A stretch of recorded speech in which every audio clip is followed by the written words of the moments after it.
¿Qué tal? Muy buenas tardes, tengan todos y todas. Estamos en una emisión más y también un abrazo y un saludo a nuestra querida comunidad. El boletín 161, este boletín que surge en la Secretaría de Educación Pública, esta reunión, ¿no?, desde el Consejo Nacional de Autoridades Educativas y que, bueno, pues reúne al secretario de Educación Pública con los diferentes secretarios estatales de educación. Y una de las primeras cuestiones, digamos, que se están cuestionando es por qué se dio esta reunión sin la presencia, ¿no?, pues, del magisterio, ¿no?, en general, en las entidades federativas y pues todo lo que representa. Entonces, vamos a comenzar con un análisis que, digamos, ya va a tener una perspectiva un poquito más hacia la cuestión teórica. Eh, Vamos a comenzar con un primer aspecto importante, la pérdida de aprendizaje, ¿no?, que también es conocida como learning loss. Y en este caso tenemos a dos autores, tenemos a Eric Hasunchek, que es un economista estadounidense, lo mismo que la figura de Ludger Wessmann, que es un economista alemán, y ellos han demostrado que la reducción de días activos, ¿no?, en la parte, digamos, educativa, puede tener un impacto directo y acumulativo, o, digamos, para la pérdida de lo que serían, digamos, competencias importantes para la actividad, incluso ya en el futuro una actividad laboral o profesional. El tiempo escolar no es lineal, la interrupción abrupta antes de finalizar los procesos de evaluación y cierre de proyectos pedagógicos puede generar un retroceso en la retención de conocimientos, fenómeno que se estudió mucho, por cierto, ampliamente, digamos, estudiado durante la pandemia de COVID-19 y que ahora se aplica a cierres por contingencias climáticas u otros fenómenos naturales, digamos, ya de corte más natural, pero que, bueno, es algo que impacta, digamos, ya y está, digamos, ya estudiado. Un segundo aspecto es el tiempo escolar como justicia social. Desde la sociología de la educación tenemos autores como François Dubet, que es un sociólogo francés, lo mismo que la figura de Basil Bernstein, que es un sociólogo y lingüista británico, y ellos ofrecen un marco para entender que el tiempo en la escuela es ante todo un factor de equidad. Hay un concepto que es el de escolarización protectora, que sugiere que para los sectores más vulnerables de una sociedad, el espacio escolar es el único, digamos, el único lugar que compensa las desigualdades de origen. Al recortar el calendario, el Estado estaría retirando este mecanismo de compensación, dejando el aprendizaje a merced del capital cultural de cada familia, lo que profundiza la brecha de desigualdad, ¿no?, que esa también ha sido una de las más fuertes críticas. En tercer lugar se encuentra la micropolítica de la educación.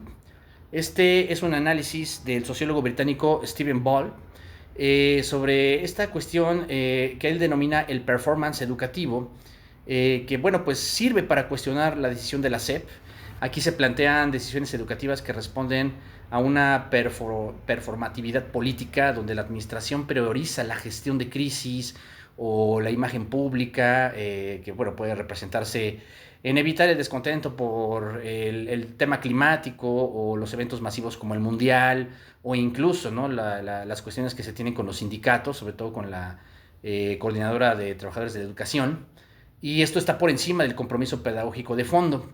Aquí el calendario escolar no se ve como una ruta de aprendizaje, sino como una variable de ajuste político, o como también otros dirían, es un uso del calendario, digamos, ya de acuerdo, bueno, como una visión de herramienta política, ¿no? Entonces, ahí tenemos también ese elemento. Otro es la resiliencia del sistema y la vulnerabilidad crítica. Por ejemplo, aquí tenemos conceptos como adaptación contra mitigación. La suspensión anticipada es una medida de mitigación, evitar el riesgo inmediato, pero teóricamente se critica por no ser una medida de adaptación, ¿no? Que, bueno, pues sería mejorar la infraestructura dentro de las escuelas, sobre todo si hablamos de la parte climática. En este caso están los investigadores, por ejemplo, tenemos a Elijah Anderson, quien es un sociólogo estadounidense, lo mismo que Anthony Berger, que es un sociólogo español.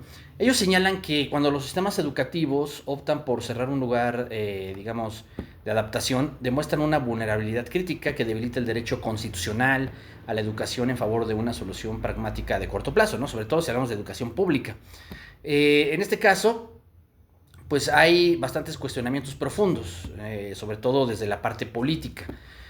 Aquí puede existir lo que se conoce como la jerarquización de intereses, donde el Estado parece privilegiar un evento de entretenimiento masivo y comercial, que es la Copa Mundial, sobre el mandato constitucional de garantizar el derecho a la educación.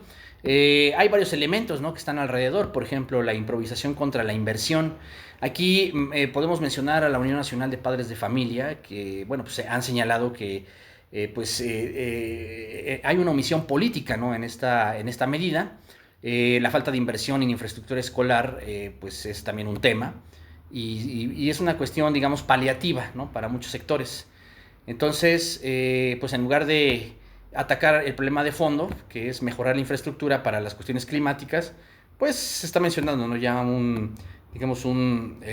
una pausa, digamos, en estos días que, bueno, pues estarían adelantando, ¿no?, en el calendario. Está el conflicto sindical, ¿no?, y la autonomía. Por ejemplo, pues sabemos que la sección 22, ¿no?, de del Sindicato Nacional de Trabajadores de la Educación, pues digamos, implementado muchas medidas, sobre todo la Coordinadora Nacional de Trabajadores de la Educación, ¿no?, la CENTE. Sabemos que hay una serie de antecedentes importantes, ¿no? Pues todo lo que fue el paro indefinido del pasado 27 de abril, lo que ocurrió el 1 de mayo con el paro en más de 20 estados, ¿no?, aquí en México, y las consignas que están alrededor, como la eliminación del UCICAM, por ejemplo, la abrogación de la ley del ISSSTE de 2007, el aumento presupuestal, ¿no?, que es algo que también es parte de este pliego petitorio y que en alguna medida pues también es una cuestión importante, ¿no? No debemos descartar este elemento muy importante. Y también, pues sí, la performatividad estatal, ¿no?, que ya lo habíamos mencionado, esta cuestión en la que, pues, digamos, el tema, ¿no?, también de la exposición internacional, ¿no?, que, bueno, pues esto tiene que ver con el Mundial de Fútbol y toda la gestión de conflictos, ¿no?, que habíamos mencionado. Ya desde una cuestión crítica, aquí, por ejemplo, inspirada en autores como Henry Giroux, ¿no?, este educador francés, y la figura de Paulo Freire, ¿no?, quien fue también una figura muy importante, el pedagogo brasileño. Está lo que es la educación como mercancía, ¿no?, cuando se critica que el tiempo escolar es tratado como una variable sacrificable ante la lógica del capital y el espectáculo. Aquí pues entra el mundial, actúa como un distractor que desplaza la centralidad del proceso educativo, subordinando lo público a lo corporativo. Está la reproducción de la desigualdad. La teoría crítica sostiene que las suspensiones generalizadas afectan de manera asimétrica a las clases sociales. Mientras las élites pueden suplir la ausencia escolar con actividades privadas, los sectores populares pierden su principal espacio de acceso al conocimiento y seguridad, que puede ser desde la alimentaria, la social, y en esto pues es un golpe a la equidad, ¿no?, como lo mencionan algunos sectores. Está el tema de la hegemonía y el control. El recorte del calendario se interpreta como una forma de control estatal sobre el currículum y el tiempo digamos, el tiempo que bueno, pues existe en el aula, ¿no?, tanto desde la parte docente como desde la parte estudiantil. Entonces, pues sí, es priorizar una educación fragmentada, limitando el espacio para el diálogo y la formación integral de los sujetos sociales, ¿no?, como también se conocerían en este caso. Y bueno, pues algunos referentes, por ejemplo, ya latinoamericanos, está la figura de Adriana Puigros, que es una pedagoga argentina. Ella habla de el tiempo escolar es un espacio de resistencia. El Estado recorta este tiempo por razones de mercado o de espectáculo masivo o incluso ideológico, ¿no?, en donde se da esa desescolarización que afecta la construcción de, digamos, de un pensamiento ciudadano crítico. Está la figura de Emilio Tenti, ¿no?, este sociólogo argentino también, que analiza a la institución escolar como un espacio que debe ser resguardado de presiones externas. Entonces, algunos referentes mexicanos también muy importantes, Hugo Casanova, del Instituto, digamos, de Estudios Educativos de la UNAM, ¿no?, la declinación de la responsabilidad educativa del Estado.